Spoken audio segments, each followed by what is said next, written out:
Boxing Day, 1980. It's just gone 3 a.m. 2 American airmen just out on a routine security patrol near the east gate of RAF base in Suffolk. See lights coming through the trees. Here we go then. Tell me more. So they think it's a plane, possible crash. A bird, a plane. They just radio it in. They grab a flashlight, and they both go off into the forest to look for. They look for wreckage. But I'm guessing they don't find wreckage. No, they don't find wreckage. What they find, according to them, and according to a memo written days later by a lieutenant colonel, according to sworn statements from multiple trained military witnesses as well, is a metallic object sitting in a clearing, lit up, covered in symbols, and it moves. Oh, what are we talking about tonight, Crabby? Well, today, Ricky, we're going to be talking about Rendlesham Forest. UFOs, but also one of the most famous UFO story out there to date in this country. They call it Britain's Roswell. So you're listening to the Case Files. As always, I'm Crabby. And I'm Rick. So yes, let's get into it.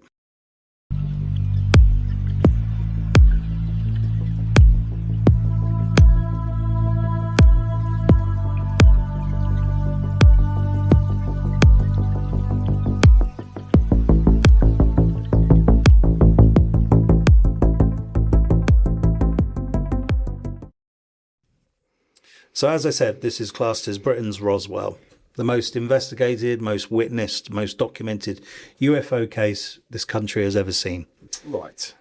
It was involving United States Air Force, nuclear weapons, a Ministry of Defense cover-up row that's still rumbling on, and a string of new witnesses who are still coming forward now, even like decades later. So tell me about Rendlesham. I don't know much about it. No. Well, I mean, as we've been researching this case, I found that I didn't know a lot about this. In fact, I didn't know anything about it. It was obviously passed to me and said, look this up. And I've been doing that for the last few weeks. And it's been quite interesting, quite fascinating. So, Rendlesham Forest, Suffolk, roughly 8 miles east of Ipswich. Nothing remarkable. Pine trees, wetland, marsh. It's just nothing out of the ordinary. No, not at all. Just basically a normal forest that sits between 2 RAF bases, which is... Okay, so there's where it's out of the ordinary. You get the 2 RAF bases. Yeah, so you got RAF Woodbridge and RAF Bentwaters, 2 American Air Force bases who are twinned, and they're considered like one of the most largest USAF installations in Europe at the time. And this is the detail that matters for everything that follows, because there's persistent, credible suggestion that nuclear weapons were also stored at Bentwaters, but there's no evidence of that. Okay, so we've got a vague marshland in the middle of Suffolk, which may house nuclear weapons. Allegedly. So this is not a field. This is not a backwater swamp. This is a high-security Cold War nuclear installation. Exactly, yeah. So, which is why when strange lights start coming down into the trees next to it, the response isn't, oh, spooky. It's an armed security patrol that go in to check whether something has actually breached the perimeter. Because these lights aren't in the RAF facility, they're just outside it. So it just coincides that these 2 guys who were driving, I think they were either driving to the base or they were just nearby, and then they kind of saw these lights. It's the height of paranoia in 1980s about the Russians coming, and all of a sudden that's it. Something comes. So later, when people start talking about non-disclosure agreements and we're being told to keep it quiet, this is what is driven by the nuclear angle.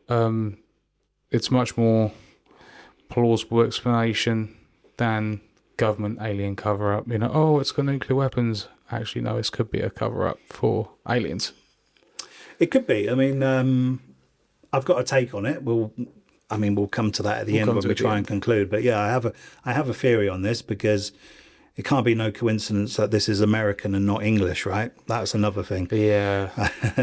But that's a thread we're going to keep pulling with tonight because it cuts both ways. It explains the secrecy without needing aliens as such, but it also means that we should expect exactly the kind of murky, incomplete paper trail that we've actually got, which again, when you talk about American politics, happens a lot, right? Yeah, it's the same thing as Kelvin, isn't it? You can't get a Definitive answer. You can't get a definitive answer on anything because it's all nuclear base. Swept under the carpet. Never isn't existed. It? No. What do you mean? Never existed? It's an active museum. No, we never did it.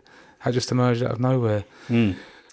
So, also just to be clear, this is an occurrence over kind of I think 3 nights. So it's not just one night. Okay, it's so 3 it's nights. not just a separate. Not just like, oh look, I saw some sparkly lights. No, it kind of lingers on. Okay. So anyway, part 1, we'll talk about that. Sorry, not part 1, night 1.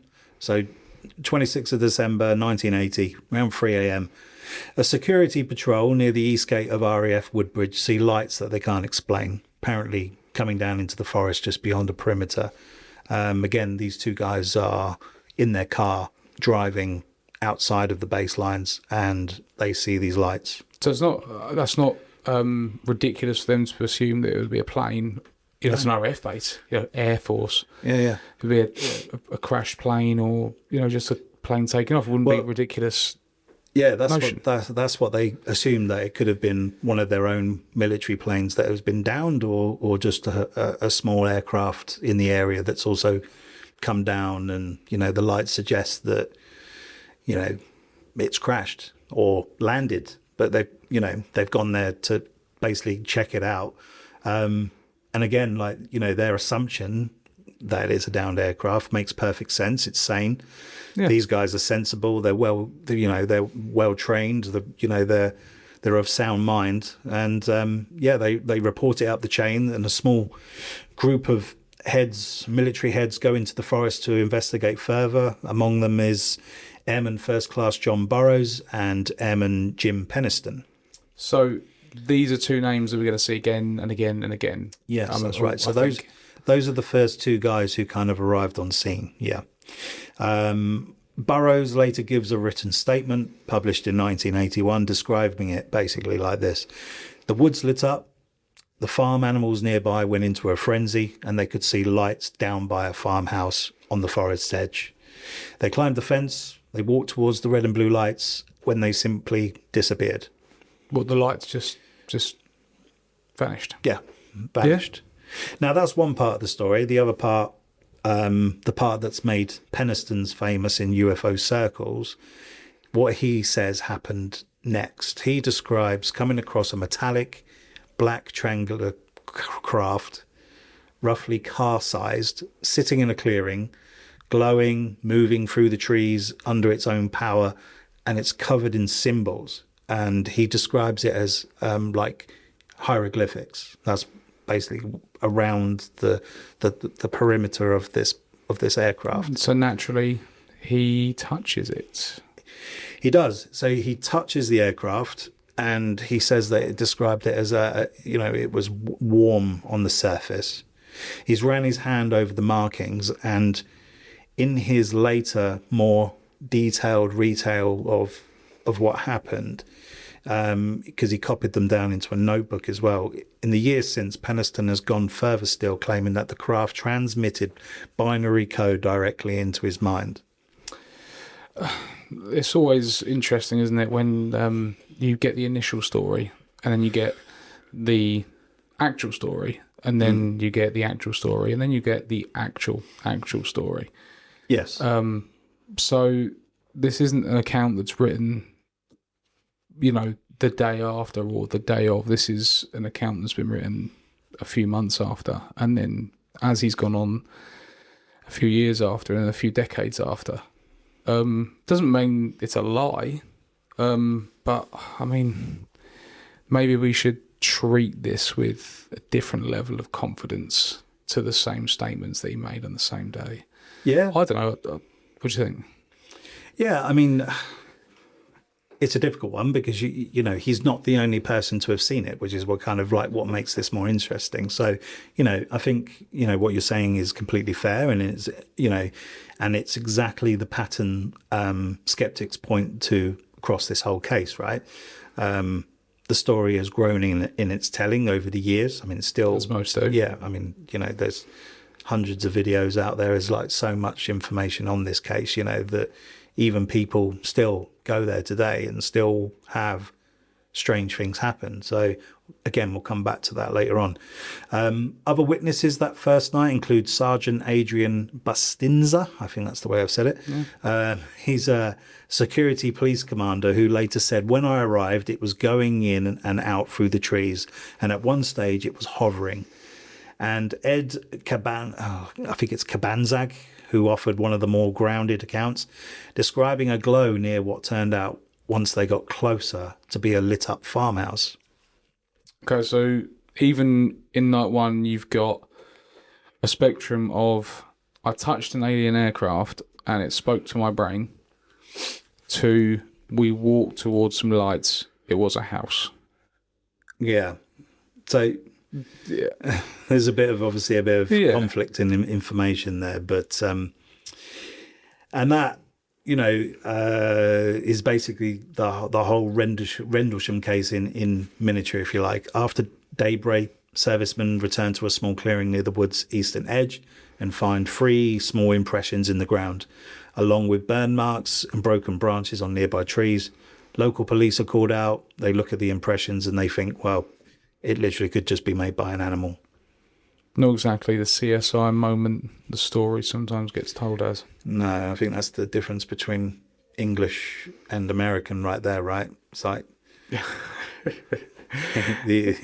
It happens a lot. It's real. Something happened in that clearing physically that night, and the disagreement is entirely about what.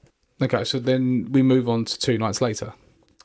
Yeah, so night 2, the 28th, it happens again. And this time, and what's interesting about this story is that the second time that it happens, the guys who experience it for the first night are actually back on the base, and they're being ridiculed by their colleagues. And you know, they're having, you know, jokes being made. Oh, you know, you're seeing lights in the sky. You think you're seeing aliens, that kind of thing. You're in that case. And then it happens, and it gets called in when the guys who are ridiculing are there to experience it as well. That's pretty funny. So you know, they're getting kind of stopped in their tracks here. So. So it happens again, and this time the deputy base commander gets personally involved. So the big chief, Lieutenant Colonel Charles Halt. I've heard that name, so I'm assuming this is the big boy of the case. Absolutely, yeah. So he would probably overlook both of those bases, to be honest with you. So Halt leads a larger follow-up team into the forest, and crucially, he brings a handheld tape recorder and switches it on. Now, we call the Halt Tape, that's what was called now, it's called the Halt Tape, and is in a real-time audio recording of a senior USAF officer narrating what he's seeing happen at that particular time. It's live, in the dark, and it's in the forest. That's unusual. That's quite an unusual piece of evidence. You know, normally you get a blurry photo of you know, a car headlight in the distance and people are like, oh, it's in the sky, or you get, you know, the crop circles that farmers decided to go, but everything's always after the fact. Yeah, there's nothing before or during. It's always after the fact, because nobody's ever prepared for it, right? I mean, who's ever prepared for this sort of thing? Apart from the farmers? Apart from us, you know, who actively go out and search for it. But It's interesting that this man who didn't believe in it is narrating it in live time. That's really interesting. I'd love to hear them tapes. So would I. I don't actually think any of the tapes are out there as such, because they're still kind of USA, USAF, kind of might not have been released. But then, because obviously recently the alien, what do you want to call it? The reports, the files. They're obviously being released by senior government officials now, like including Trump. So this, this might eventually come out for everyone to see. But again, the piece of evidence, skeptics and believers alike, they keep coming back to. On the tape, Halt's team measures radiation at the original landing site, a standard military radiation survey meter. I think it's called an ANPDR-27 device. In the triangle of ground, the pressions they record is 0.7. Now, that's a word and a half, isn't it? Milliroentgens, if that's the right word. Per hour. And the surrounding area reads 0.03 to 0.04, closer to background level. But that's not ridiculous. That's not like, I don't know, actually. I don't know. But the thing is, it's not 000, is it? It's not. But everything has background radiation. I'm sure if I tested my thigh right now, I'd have 0.07 radiation from where my phone's been sitting in it. I was going to say, yeah, but that's because you've had your mobile phone on there. But a random piece of forest in Suffolk, why would it just have radiation levels on that exact spot where they've seen it, right? Because they're hiding nuclear weapons underneath the ground. Well, you said that, not me. Halt's group reportedly spots a dancing red light inside a strange pulsating fog and separately sees a glowing domed object in which some witnesses claim they could see the shadows of figures moving. And finally, 3 star-like lights appear in the sky, 2 to the north, 1 to the south, hovering low for 2 to 3 hours and apparently beaming light from time to time. This is where I know everybody with a skeptical bone in their body's about to get up and leave and turn off. Yeah? Yeah. Well, hold that thought, because we're giving them a full section shortly. But for now, the aftermath. Halt writes in an official memo to the UK Ministry of Defence in January 1981, documenting the whole thing formally on the USAF letterhead. That memo sits quietly in the system for nearly 3 years before it's obtained via the US Freedom of Information Act, and it's finally released to the public in 1983. And I'm assuming that's when it becomes a global story. Yep, and that's the moment. It's a signed official document from a senior American officer describing a UFO encounter at a nuclear-capable NATO airbase, and that becomes public. So it's very hard to overstate how much that one memo did for the case's credibility in the public imagination. It's not some UFO magazine claim. It's a paper generated by the US military itself.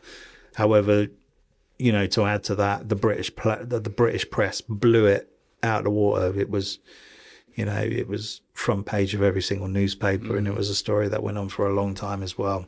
A lot of it was kind of jokingly as well. Like, it was, they were taking the mick, basically. British public having a dig at the Americans, thinking, "No, look at these idiots." Yeah. So part 5, if you want to call it part 5, is the witnesses. And for me, this is the single strongest pillar of the whole case, not the lights, but the witnesses themselves. Okay, so why? Why does that matter? Because they aren't random members of the public. They're not going to kind of, they don't have any reasons to kind of lie and not tell the truth. I mean, they've all experienced something, and also these are trained United States Air Force security personnel, right? People whose entire job is to observe. They're there as a threat assessment, and they're writing accurate reporting under pressure as well at a high security nuclear installation. Estimates put the number of witnesses across the 2 nights up to about 20 USF personnel alongside local civilians. Okay, so I suppose I see where you're coming from. It's not one guy, is it? That's a lot of independent professionals that are trying to do this. It's probably pretty much an entire base that was working a shift, if you're being honest, because you would have had your day shift and you would have had your night shift. So if you want to look at it that way, but several of them have paid a real personal cost for talking about it. John Burroughs and Jim Peniston have spoken about it, suffering from post-traumatic stress connected to the events, and that was reported by the Telegraph back in 2015. Halt has gone on record repeatedly, including as recently as a 2010 statement, saying flatly that he believes what he witnessed was extraterrestrial, and that both the UK and the US governments have basically covered it up. So that's interesting. So that's an actually retired lieutenant colonel putting his name and reputation behind that, saying this is what I believe, this is what I believe happened, and this is why I believe that the UK and the US have covered it up. It's quite substantial. It is, given his position. And he probably got a very healthy pension.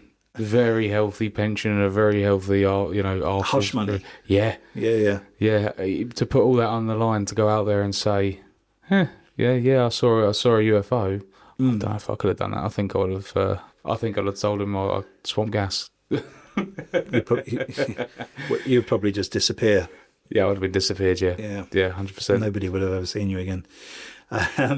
The argument researcher Nick Pope. Just to kind of explain who he was a Ministry of Defence desk officer from 1985 to 2006, and he wrote a book on the case called The Encounter in Rendlesham Forest. His line is blunt. This was not some vague lights in the sky sighting. In his reading of the evidence, the craft had landed. Oh, so that's interesting. So it's worth saying that this is the Ministry of Defence's own former UFO desk officer saying this is what happened. This is not a random nut on the internet. This is not somebody with a tinfoil hat.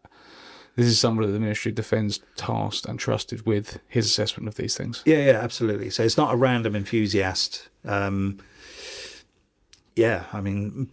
over time added detail that goes well beyond his original 1981 statement, including that telepathic binary transmission we mentioned before, that evolution generally worries some researchers,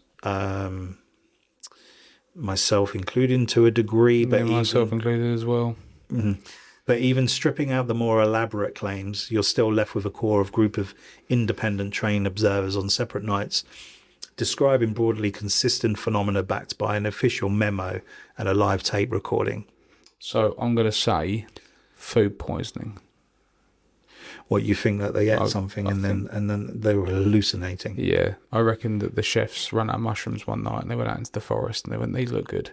And then the whole base, because that can last for a few days. I never even give that a thought. Yeah, fungus. Remind me not to go to the woodlands with you then. So the strength of this case, though, reality, is that it was never really about the lights themselves. It's about who is actually watching them. Yeah, basically, yeah, because the first night it was only 3 people, and obviously they told their story. They went back to the base. Nobody believed them. Their workers didn't believe them, and then lo and behold, the second night they see it. Yeah, because I suppose it's why in the courtroom they get a doctor's opinion, don't they?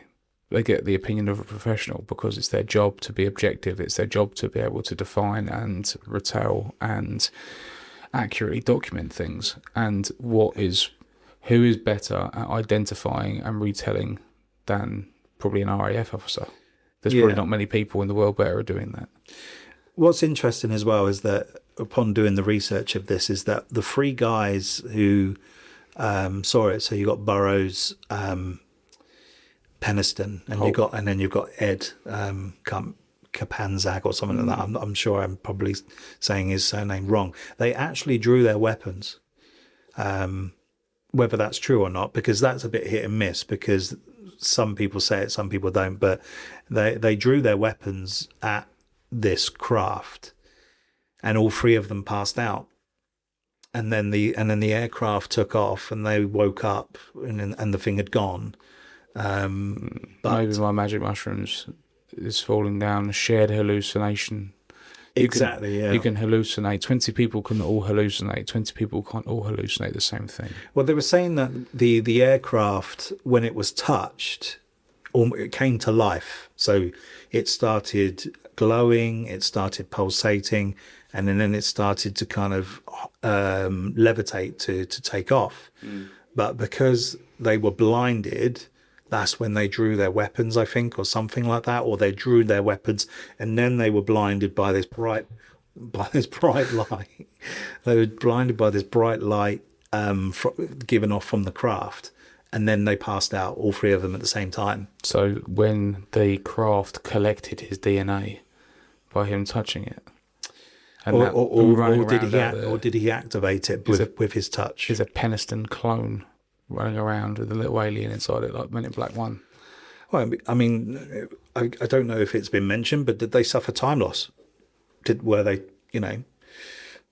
they may have passed out, but when they woke up, were they at the same time? I'm not sure. That's something that I didn't kind of get an opportunity to look up. I did a little bit of background reading on this case. Oh, you did? I did. Okay. When Peniston and the other gentleman, we tell his name, Jim Burrows. When Peniston and Burrows first encountered the object, one of them recalled it as being seconds, one of them recorded it as being minutes. Right. When they then returned to the broader group that went out to look, they had been on a search party because they had been missing for 45 minutes. Wow. Right. Okay. So I did a little bit of background reading. I didn't come in blind. Yeah, there's a lot of stuff out there. It's all, like different people have different ways of saying it. This is the thing, isn't it? This is the thing. This is what is the original story that was told the day after this by them two airmen, and what is everything else that has been added along the way.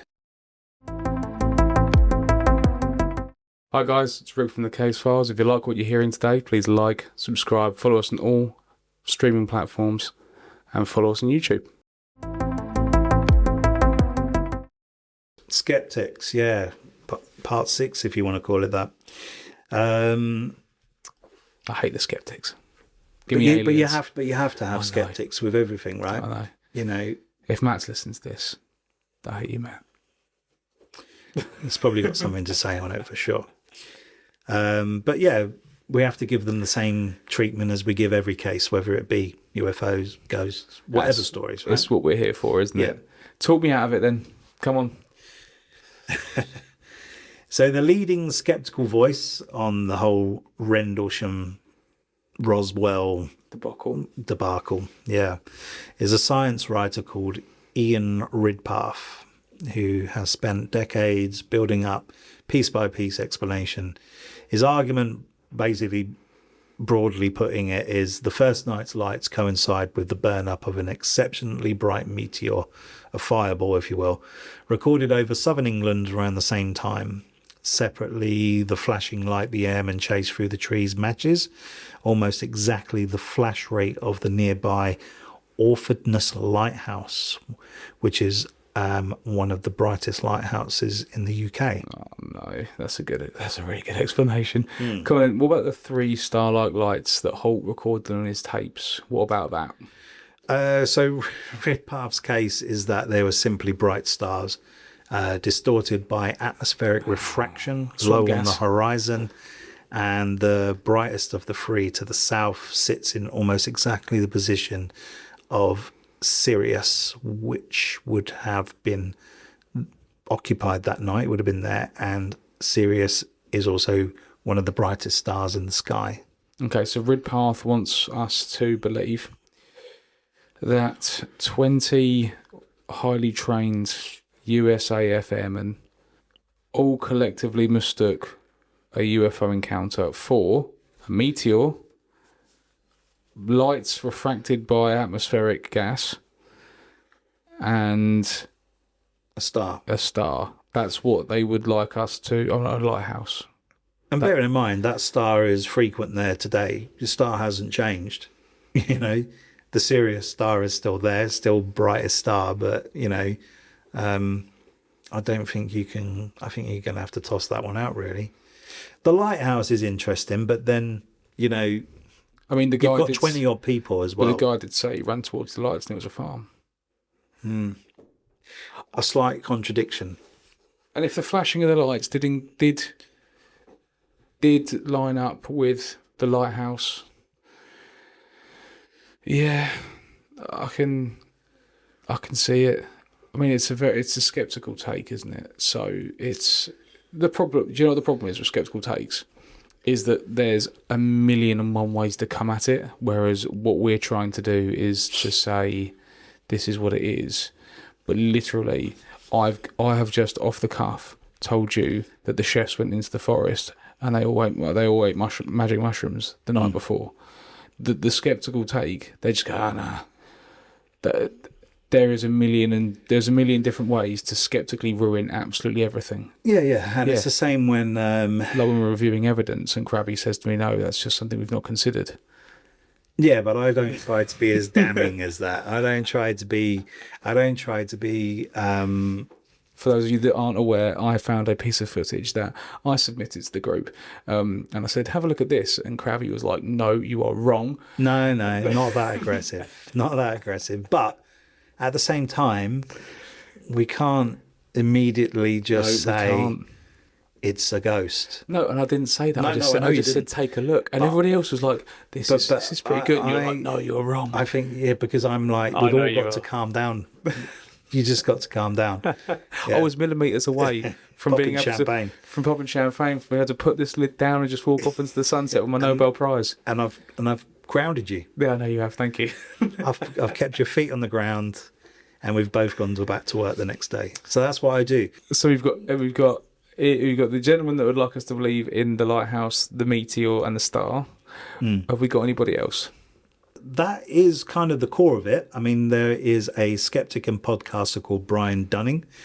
He did a full breakdown for Skeptoid in 2009. And his conclusion is almost poetic in how mundane it is.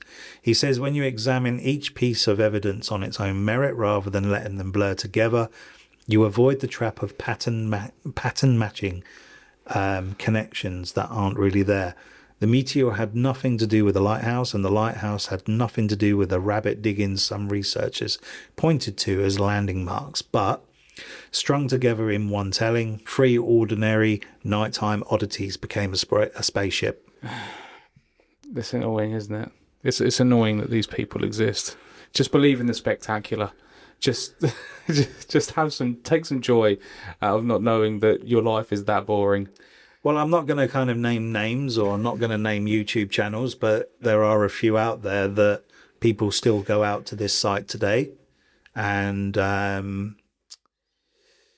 mean, some of them are a little bit crazy, a little bit out there. I think there was one guy that basically said that if you see something, whatever you do, don't report it in. Okay. No explanation given as to why. If you report it in, what's going to happen? Like 100 white vans with people with... We said it last week. Scientists. We said it last week in the Poltergeist episode. They're going to be men in black outside your house. That's pretty much it. Yeah. Yeah. I haven't seen all of that video because it seems a little bit out there, but this site, I mean, I was going to mention it right at the end, but I might as well mention it now, is that this site is still a hive of activity today in terms of UFO hunters, if you want to call them that, but also paranormal groups go to this site as well because the EMF activity that's still present there today, the orange lights that still get seen as well over the site. So hovering. This is Roswell. This is Roswell 2.0. Yeah. Ipswich. Yeah. Suffolk. Yeah. So yeah, there is still activity being reported there today, like in the woods. As an avid conspiracy theorist, you're not just drawn to the conclusion that the government's doing some dodgy stuff out there. Yes. And that it's not dodgy stuff. They're doing stuff that you don't need to know about, that I don't need to know about. That we're testing some new gear. You don't need to know about it. I don't need to know about it. Shut your mouth. Yeah. But you've also got to think about Area 51. What do they do at Area 51? It's not for us to know. Well, I'm going to tell you my theory on Area 51 anyway, is that with all of these people that see UAPs, UFOs, ships in the sky, it's got to come from somewhere. I honestly believe that these UAPs or UFOs are actually being made at Area 51. And there's hundreds, obviously, of sightings in Nevada of these crafts and everything like that. And I honestly believe, because why is it that it's American and not British? Why is it Americans that are involved in this? Why is there not British military involved in this? Because there is, I mean, I granted this is an area which is occupied by American Air Force bases. However, at that point of time, there would have been British RAF bases not too far away from that, and they still would have reported something on a radar themselves, especially if they're they're an RAF base. They would have had towers, they would have had radars, they would have had something that basically pinpointed something that was out of the ordinary. I like the theory that they're here babysitting us. Who are? What, the Americans? No, the UFOs. So there's this theory that they are actually here.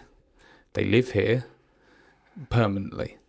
Okay. They're a permanent thing in the world. They're not in contact with our governments. It's a bit like Stargate. Star Trek, where you're not allowed to make contact with uncivilized worlds. Okay. Yeah. Was it like what's that? It's like directory number 1, isn't it? You're not allowed to mess up developing worlds. Mm-hmm. They're not messing us up. They're just not allowing us to destroy ourselves. So whenever we get to the point, so they're there like, the USA, okay, you are the leading superpower in the world at the moment. You are probably the most likely reason for the world to end. We're going to keep an eye on you, see what you're doing. Fly over your bases, take some scan, do some probing, take some people. Probing. Probing of people. Yeah, probing. We're going to do some stuff. We're going to have a little check you out. Because the reality of it is that if the world was to end tomorrow, the United States would probably be a key contributing factor as to why that would be. Not because it would be their fault, but because people would either be retaliating against them. Yep. And so I think that there's this theory that they're here going, right, you guys have got something good going on. We believe in you. Just don't mess it up because we believe in you. Just don't mess it up. And then whenever they get to the point where they're like, oh, look at that. Like, look at that base there. That's got nuclear weapons. Okay, let's do a scan of it. Is it safe? Okay, cool. We'll bugger off. Let's do this one. Oh, is it safe? Yeah, it's okay there. We'll let them do that.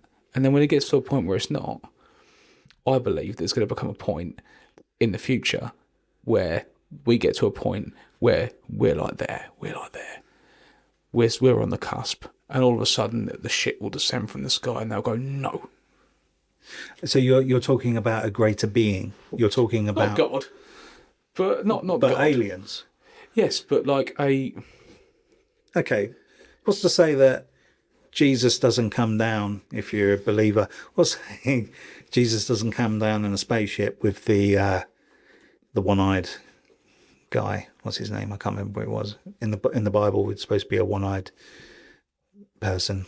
I can't remember the word of it. Anyway, I'm completely going off track here. But what's to say that greater power that you're talking about? What was to say that it's not interlinked with the Bible, with the religion, and they've it's a whole big kind of merger. It very well could be. It very, very well could be. There's that there's that. Oh, I can't remember. Is it Star Trek Into Darkness? Oh God, right. Is that the one with Cumberbatch? Might be. Where they are not allowed to interfere with the planet's development. A big volcano explodes, and Kirk's like, "We got to save them," and they're all like, "We can't. This is the path the universe has chosen for them. Right. We can't do that." And the Enterprise raises out of the ocean where they've been observing these native primitive people from, and they save the civilization. And then after that, Kirk gets in trouble. But what you then see afterwards is you see the native people then adopt the shape of the Enterprise as essentially like a religious symbol. I'm with you. As they draw it out in the mud, and they all start worshipping this miraculous thing that saved them. So who's to say it isn't? Okay. we have gone. We have strayed. We have gone way off course, like a UFO.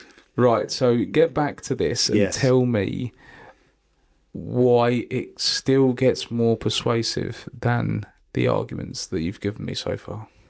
So a lady called Jenny Randalls co-wrote the first book on Rendlesham called Sky Crash back in 1984.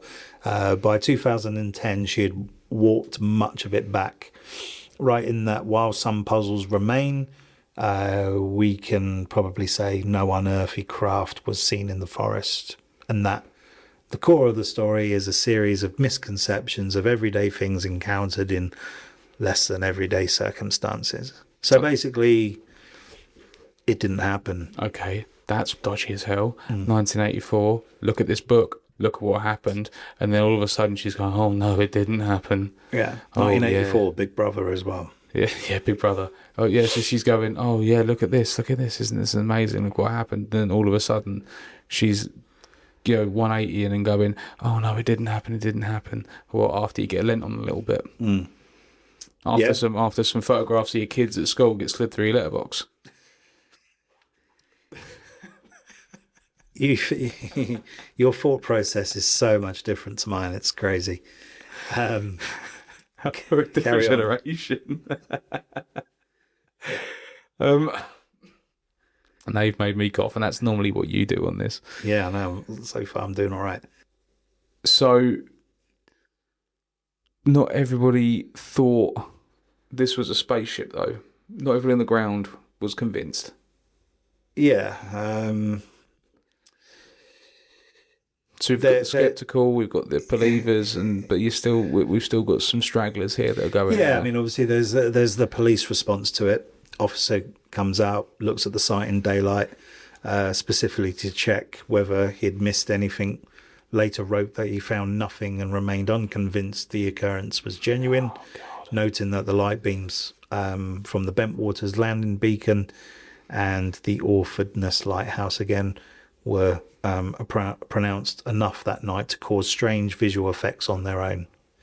But you wouldn't have a lighthouse that completely blinds you, because then you wouldn't be able to see where you're going, innit? Do you know how unbelievably paranoid I am about this? I'm looking at all this stuff, and it's like, right, this is what happened. We got a lieutenant colonel going, this is what happened. We've got people going, yes, this is what happened. 20 people going, this is what happened. And then all of a sudden we've got people going, no, this isn't what happened. I really promise you this isn't what happened. Oh, 24 hours. Oh yeah, there's a logical explanation for exactly what happened. And this is why I think that these UAPs are being made in this country. I don't think they're being made on other planets or in other galaxies or whatever. I honestly believe that these are being made either underground, like you've mentioned about spacecraft being observing and all that. There are underground facilities in this country. I know of them because they come to one because I've worked on a construction firm, which basically has a also secrecy kind of act in terms of what is being built underneath ground. You're getting done tonight, you know that, don't you? I've not mentioned any names, and I won't. But I know for a fact, because people have said this to me, there's people that have actually had to swear written statements that basically say that we're not allowed to talk about it. We won't. You're not even allowed your phone with you. You're not allowed any devices with you. So when you turn up at this construction site, you give everything over. You have to change clothes. You basically get checked again, and you get checked on the way out. So, but what's to say, again, why do we have Area 51 then? Why is it that there are a fair few airfields around Area 51 as well? These hangars that are obviously being used for something. Nobody knows what these hangars are actually necessarily being used for, but there are videos out there that suggest that UAPs or these extraterrestrial looking ships or planes are being made, like say for example the modern stealth bomber that's forever being modernized. I wouldn't be surprised if that now has, I don't know if you've seen the new stealth bombers, but they're constantly flying around Nevada as well, so it's those kind of things. Do you think that Area 51 was established after the Roswell incident, and it was specifically to reverse engineer the technology? I don't know, because I'm not too involved in this subject enough to actually kind of. So let's just take it out. I don't think that Roswell happened. So take it out of that. Do you think that Area 51 is either A, pure human ingenuity and stretching the limits of what we can do, or B, humans reverse engineering extraterrestrial technology? It's interesting because I want to bring up another thing as well. Is about Because this. we've gone mad, by the way. Huh? We've gone mad with technology, by the way. Well, I was going to talk to you about the Hadron Collider. Yeah. Now, I don't know if you remember, not so long ago, what was it? The alien craft that was being seen whizzing through space. Atlas. Yes, Free Eye Atlas, for example, Yeah. right? So, rumor mill was that this Free Eye Atlas was communicating with NASA and also the people of CERN, where the Hadron Collider created a portal that was able to communicate with the Free Eye Atlas in space. That got very quiet very quick, that one, though. It did, didn't it? It just did. disappeared. And there was thermal imaging of space, where there was literally a fleet of extraterrestrial crafts going through space, and these heat, they're all meteorites. They're all little pocket meteorites drawn by the gravity of Free Eye Atlas. Meteorites that were obviously shaped as alien crafts. You don't know what alien craft are shaped like. Well, I know that meteorites aren't shaped like that either. So, think of that what you will. But I think I'm very much on the fence with this, but there are some interesting stories like this one, like the Britain's Roswell. But again, I'm annoyed by the fact that it's Americans. If it was British, I'd be like, amazing. Are you not just a xenophobe? No, it's got nothing to do with xenophobia. I'm just like, why America? Why does it always have to be America? Well, I've just given you a perfectly rational answer. It's called Britain's Roswell, but it's not British. I've given you a perfectly rational answer. I guess so. Because I believe that if there are aliens, they're looking down, they're going, right, what's the biggest powerhouse in the world? The United States. But then you could say Russia. Russia's bigger than America. Yeah, but Russia doesn't let stuff get out. But does it let it go in either? Then what I'm saying is like, if these things are happening, Russia doesn't let things get out. No, I'm not sure. That's a stretch. But, I pray that there is another occurrence of this, or there's some form of story that we're not aware of, and it's going to crop up and go, oh yeah, like someone say, check out this story, and then you'll be like, oh, I didn't know this happened. So we could be back doing another story, but I would like to present you with a different one. I don't know if you've listened to it. It's one of the Uncanny episodes. Okay. I don't know if you would listen to it. It's one of last season's Uncanny episodes. It's fantastic. And long and short, interracial couple in like 1950s America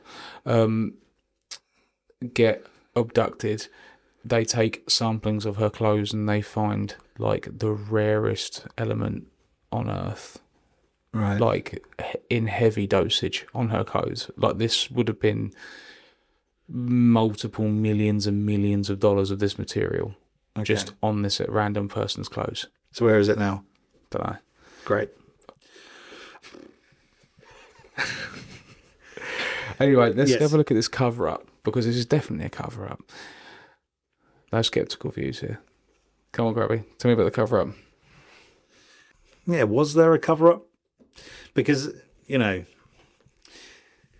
just generally gets murky rather than just spooky, right? Because I'm assuming the official line they took was this was a non-event. This happened, but there was this happened, but this was just a series of meteorite and lighthouses, and this did happen. But so the report was slapped on the Ministry of Defence's desk. Ministry of Defence's position was that Rendlesham posed no threat to national security and was therefore never formally investigated, which I find absolutely bizarre. And it's also a strange thing to say about a memo that was describing an unidentified craft landing beside a nuclear-capable NATO base.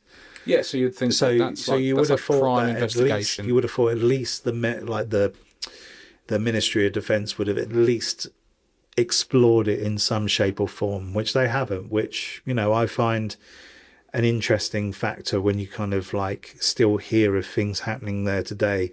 Like I said before, there's paranormal groups that go there and they experience these strange things because of the amount of electromagnetic energy that is still there on the grounds today. So they didn't decide to cover it. They didn't decide to investigate, but they did release a file. Yes. So the argument fueled decades of cover-up suspicion, right? So in 2002, the MOD's full Rendlesham file was released under the Freedom of Information law, and it was a thick catalogue of correspondence between the department and members of the public, previously seen by a small handful of researchers who used the American FOIA process to get partial access. What that file actually showed is more bureaucratic than conspiratorial. Conspiratorial, yes. That was the word I was looking for. And it reveals no evidence the government secretly believed the case was solved, but it does not confirm a substantial internal paper trail existed. It contradicted the earlier claim that this was never taken seriously at all. I don't care what people say. Freedom of information is BS. Yeah. I don't care what you say. The freedom of information is BS. They give you what they want you to know. But they didn't give you a smoking gun or proof of aliens. But it's also not just what the MOD originally claimed it was. It was they did have a little bit of back and forth about it. Yeah. A freedom of information exchange between Lord Peter Hill Norton, a former chief of the Defence Staff, and the MOD, released in 2007, shows a genuinely robust, borderline exasperated back and forth, with Hill Norton repeatedly pressing for straight answers and getting deflections every time. There's a member of the actual military establishment refusing to let this drop decades after the fact. Okay, so that's substantial, much more than me and you with the YouTube channel and a podcast badgering, and that's actually somebody with some weight getting mugged off there and getting said no, go away. Yeah, and I'm fairly certain that there's probably a YouTube channel of that guy out there somewhere, or a podcast channel. Tinfoil hat. Yeah, still sat there. Yeah, by the site. So tell what's happening now. So since then, obviously, we've got new witnesses and new ongoing sightings. And this part I kind of wanted to do tonight because most retellings of Rendlesham stop in 1980 and that's it. It's treated as a sealed historical event. It isn't. People are still coming forward today. So is this people still coming forward about the original encounter? Not exactly. So, but about Rendlesham itself. Yeah. So you got multiple, if you want to call them researchers, tracking the case note. Fresh witnesses have resurfaced as recently as 2016 and 2019. Obviously, long after the original story had become UK folklore, with nothing obvious left to gain by inventing a connection to it. Okay, so 2016. What was that one? Again, a former USAF security policeman called Longiro came forward describing his own experience that night, how unnaturally quiet the forest went despite all the commotion, and a genuinely eerie detail. He said the lights seemed to watch the men as they got closer. He also said personnel were pulled in individually afterwards and told in no uncertain terms to stop discussing the incident. The back to the nuclear angle again. Yeah, so right back to it. He specifically said the emphasis on silence was framed around the nuclear weapons reportedly stored at the base, and that they were asked to sign paperwork reinforcing that, which, as we said earlier, gives you a fully mundane explanation for decades of institutional secrecy that doesn't require a single alien. Oh, it's so perfect, isn't it? It's perfect. It's absolutely perfect. Oh, yeah. No, yeah, we can't say that because we've got nuclear weapons there. But it doesn't mean the underlying sighting isn't strange. It just means the secrecy isn't necessarily proof that there's an extraterrestrial cover up. Yeah, precisely that. So the secrecy and the sightings are two separate puzzles, and it's easy to let one lend false credibility to the other. So then in 2019, another account surfaced describing a glowing reddish ball witnessed independently of the original core group. Small detail, but it adds to a pattern researchers have noted. New corroborating or semi-corroborating testimony, I can't say that word, continue to trick you out well into the 2020s, decades after anyone would have anything obvious to gain from lying. So what about, so obviously you got the forest around the RAF bases, what about the rest of it? We got new witnesses to the original lights, but we got some new activity as well. Yeah, don't want to kind of overclaim it, but what's generally well documented is that Rendlesham Forest itself has become a magnet. And I think that's what I was kind of touching upon earlier, was that there is still this noticeable electromagnetic energy, a field, if you want to call it that, in and around the forest. And it's, I guess it's become a magnet for tourists, UFOologists, and inevitably more reported strange light sightings from people specifically visiting because of the legendary status in the stories.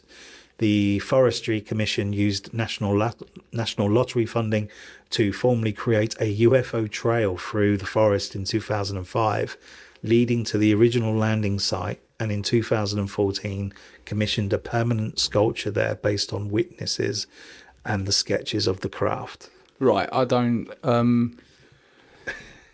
You got something to say? Nothing says to me more than this actually happened, than the government acknowledging it and making it. I'm not saying that it didn't happen. What I'm saying is that I don't believe it to be alien and out of this world. That's what I'm trying to say. I know what you mean. Yeah, it's an American base, which kind of annoys me. That's the first thing that annoys me. Whatever. I've got no problems with American, but it's like, why does it, as I said, it's American. And with all of that, their space stuff and everything that they do as a nation, everything that they spend money on, their space program, their military, which is like two major things that they spend billions on. That's the... For me, like, you know when the USA released their UFO files recently? I think they released all the ones that could credibly be a UFO, but aren't. You know what I mean? And I think they really just basically anything the government wants you to believe in, they'll release it.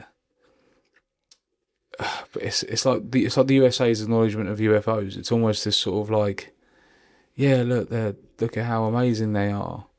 Like I don't know how to explain it, but this sort of like this acknowledgement of the government by using this lottery trade. Do you know what I mean? This, but with technology forever expanding, it's got to the point where they've had to come out and say it's true. But again, I don't believe it to be from another planet or from another galaxy. Like I said, yeah, there's UAPs. Are they admitting it because they're making them? They're putting them out there. But this is the other question as well. Are they putting them out there because there are some genuine ones?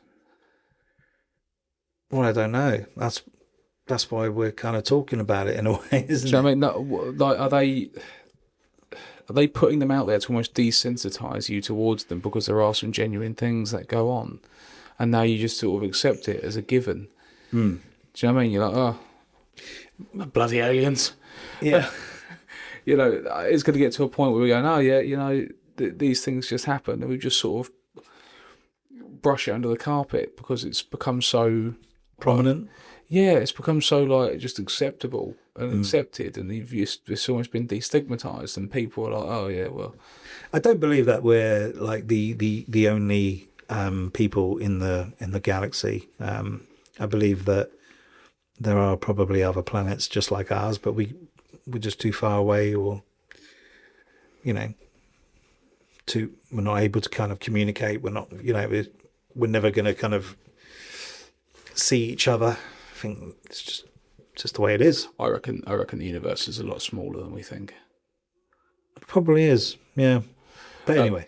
So this place has become a genuine pilgrim site for the tinfoil hat gang. Yep. Me, sorry, by the way, that is me. I am the tinfoil hat gang. I'm in there as well. I think what's incredible is that I didn't know anything about this, and it's now a pilgrimage. Yeah, But you're I haven't put my teeth in today. Sorry, pilgrimage site. So I didn't know anything about this, but people have travelled all over the world. And in 2023, the area saw what was reported as the UK's first dedicated UFO tour, built specifically around the site. And the story keeps getting fresh media attention rather than it's fading away. It's like Area 51. Area 51 has become so synonymous with UFOs and aliens. The government are now like, it exists. It's right here. Look, here it is. Look at this right over here. Look, oh, aliens. Look, this is what we're doing all But you can only get up to a certain point. You can, but that's the mystery. But they're acknowledging it's there, and they're like, yeah, there you go. Look, oh, look at these aliens. Look at these aliens. When actually, what they're doing is they've got a hollowed out mounting in Wyoming where they're actually doing all the real stuff, just like Rendlesham Forest, which is where they're going, oh, look at the aliens. Look, oh, look, we got an alien Comic-Con. Oh, look. Actually, no, you need to go to Scotland. I mean, there was another theory that kind of, what happened during lockdown in COVID as well, because, there's a lot going on. What was this kind of a conspiracy to, I don't know, do something that could not be seen by public eyes? I don't know. Maybe. But anyway, I digress. So Colonel Halt gave an on-record interview as part of a UFO conspiracies documentary alongside astrophysicist Sarah Cruddas. The case got a full episode treatment on Danny Robbins' Uncanny, which we kind of speak on about, yeah. And timed to the 45th anniversary at the end of December 2025, just a few months before we're recording this. A new documentary called The Rendlesham UFO, The British Roswell, which is on YouTube, by the way, was released, revisiting the eyewitness testimony and declassified material through the lens of what's now officially called UAP research, which is what I was touching upon, following the recent wave of US government interest in unidentified aerial phenomena. No, it's not. It's not recent wave of US government interest. It is it's the US government now have a full grip and understanding of what they're actually dealing with. They've been dealing with it for the last 100 years, and they're going, okay, we now know what this is. We know who they are. We know all these bits and pieces now. We're all good. There's no. But this falls down on Trump's administration as well, I believe. No other president. Yeah, but then at the same time, you can also say that Trump's released this to deflect away from a lot of the things that he doesn't want other people to know. Absolutely, and I think that's what's touching upon, is that he's giving the people that was the opium of the masses, what they want. And yeah. they're kind of saying, wow, okay, Trump's willing to let this information come out. Fair play to him, right? I'm going to back Trump's corner. So this has gone back and forth. Our take. I want your take. Where do you stand on the Rendlesham phenomena? I have to say that I don't think it's aliens. Is that because the case leads you to believe it's not aliens, or is it because you don't personally believe in aliens? What does the case say? No, as I said to you, the word aliens, I mean, again, haven't seen Disclosure Day, and, No, apparently it's not very good. Okay. Well, the whole, the aliens among us kind of thing, I find that a little bit hard to believe. The reptilians and stuff, as much as I love that story. Get Laura in here, talk about lizard people. Yeah, lizard people and all that. Again, bit of a stretch, but I don't dismiss that the incident happened. I think the incident probably did happen. Is it alien craft? No. Is it from another planet? No. Is it American made? Probably yes. Is it Americans trying to pull the wool over our eyes in terms of technology and God knows what else that they're trying to do with these UAPs? Because if you think about it, 1980, right? The UAPs, it was happening because it was a 70s thing as well. But I just think there is this, that these are being made by Americans. But at the same time, is this not like... I'm not saying it is, by the way, but this particular case is that because it's happened outside of an American nuclear base, and very close to an American communications base as well in Watton.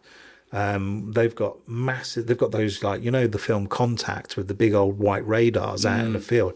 That's what's in Watton. Oh, is it? Yeah. So again, with it being an alien craft, why is it RAF Watton with all of those radars? Why are they not involved? Because I told you the Americans are they are exactly. So that's what I'm saying. It's American. It's not got anything to do with Britain.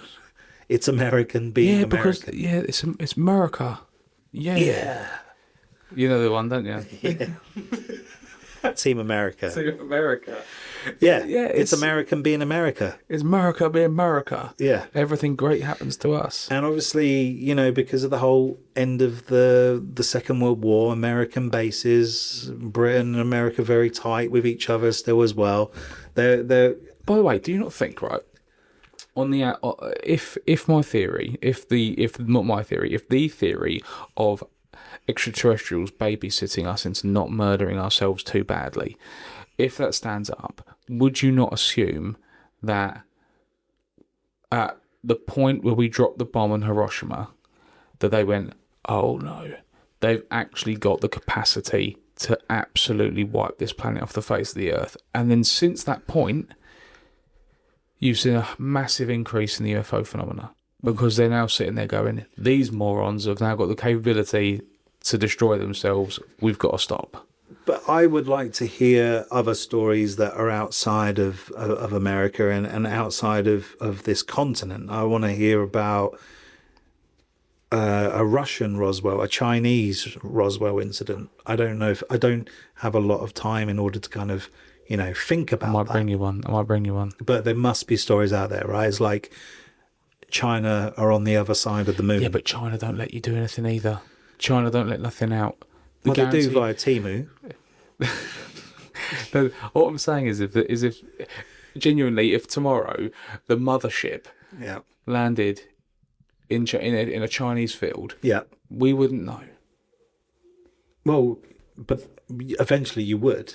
Yeah, eventually, like 10 years' time. But you're telling me that if something landed in China, all singing and dancing with the blue and red and green and white lights, you're not telling me that someone's going to see that and go over there filming on their Nokia? No, because everything in the Chinese state is controlled, and they don't have access to it. But you can't control someone from going to a crash site. They don't have access to Facebook.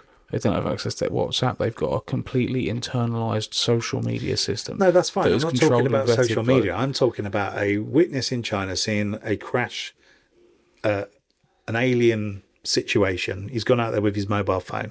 He can do that. Yeah, they can't do YouTube either. No. I'm not talking about, take social media out of it and all of that. If something like that happens in Russia or China or anywhere else, they have the capability of filming it on a mobile phone, right? And uploading it where? No, I'm not talking about uploading it, but I'm just saying they can record it. And do what with it? Well, if you can't upload it, is that you can't do anything with it? Well, you take the SIM card out and email it and mail it to your friend in the United States, and they're like, oh, there's a SIM card going there. I'm definitely not going to check what's on this. You get on a plane with your SIM card, and you take it to NASA or America or whatever. Those historically wealthy Chinese farmers. Yeah.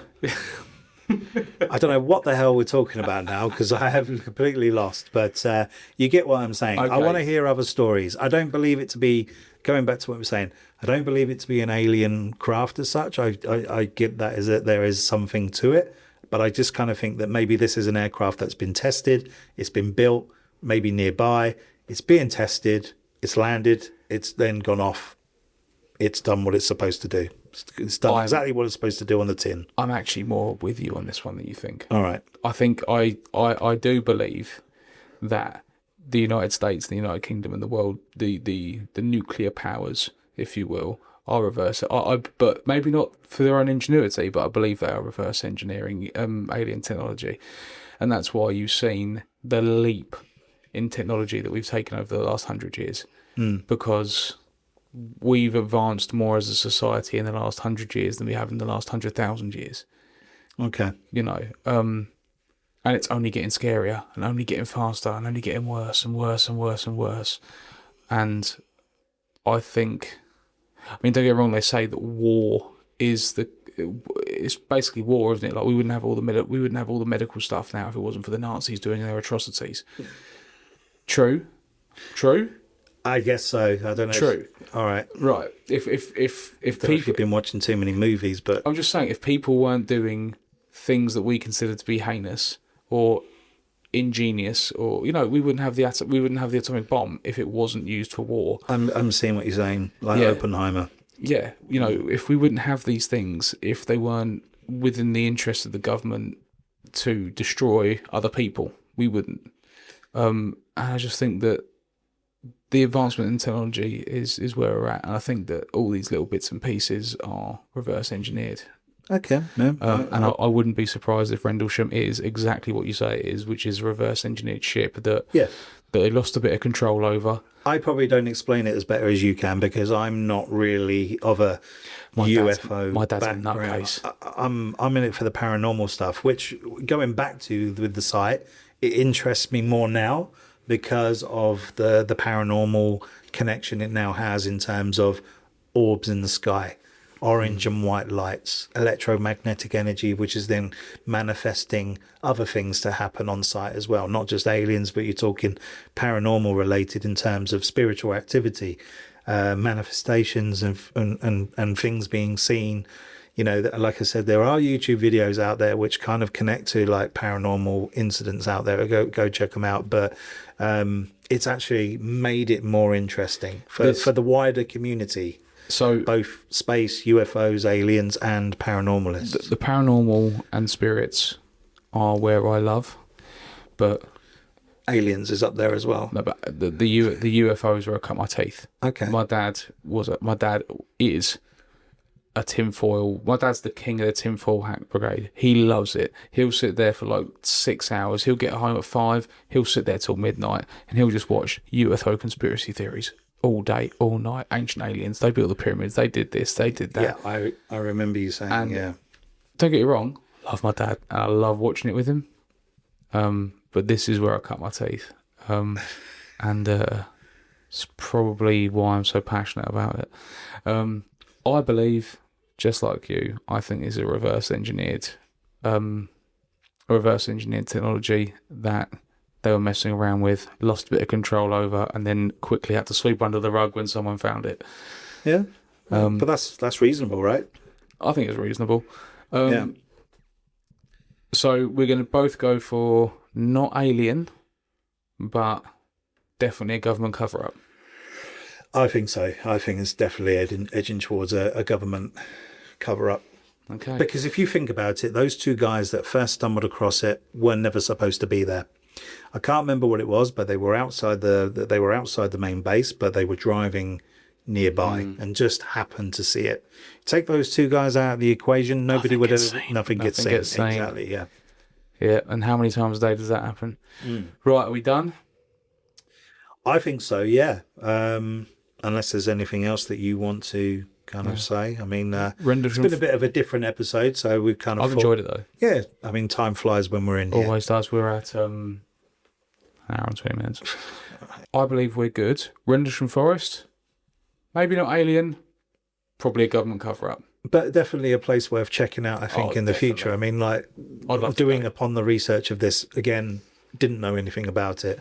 And again, there's loads of videos out there. They're all different, they're all interesting, and they all have a different take on it, but they all kind of talk about there's no difference in terms of the story, which is kind of gives substance to it, I guess, in some shape or form. But I would like to go there in a paranormal state of mind rather than a ufologist or an alien conspiracy theory government thing. I'd just like to go there and do a ghost hunt. I think that's what I'm trying to get at. I see that. I believe if you go there looking for a government cover-up, you're going to find a government cover-up because that's the cover-up. That's the oh, look here, when actually you're supposed to be looking over here. Are we good and done? I think so, yeah. I mean, it's a case file. It's a case file. We're not just talking about investigations and poltergeists and haunted locations. We're trying to add something a little bit different, and hopefully that's kind of come across well enough. Yeah, I've really enjoyed this. I just wish we were a little bit more kind of clued up, perhaps. But it's been fascinating to learn about this subject, and hopefully we've shared something. And I'm sure that if we've got something wrong, wait until I get you into the Nazca lines. Sounds NASCAR. NASCAR, no, the Nazca lines. You must know what the Nazca lines are. I have no idea. Right, let's sign off. I don't know this. Let's sign off, and I'll hit you up. This has been the Case Files with Rick and Crabby. We have really, really appreciated you getting back to us again. Once again, please like, subscribe, follow us on YouTube, X, Spotify, Facebook, all the places that you get your podcasts, Apple Podcasts, Spotify. And obviously, bearing in mind, there is a UFO trail at Rendlesham, and there's a sculpture worth checking out. There is. That is where your lottery money has been spent. Yeah. So you might as well go and see it. And, just to kind of give credence to it, Nick Pope's book's out there. The Encounter in Rendlesham Forest gives you an insider of MOD view. Not the Newcastle goalkeeper. Yeah, not Nick Pope, that one, yeah. But yeah, there's a lot of books and information out there, so go check it out. Also go check the place out if you do, or if you've already been there, maybe let us know in the comments of what it's like and whether you experience something. So yeah, let us know where to stay cheap. Camp out there. Right, signing off. Yes, until next time, this has been the Case Files. Stay curious, stay skeptical, and don't wander off the beaten track. Yeah, don't get abducted. Night. Good night.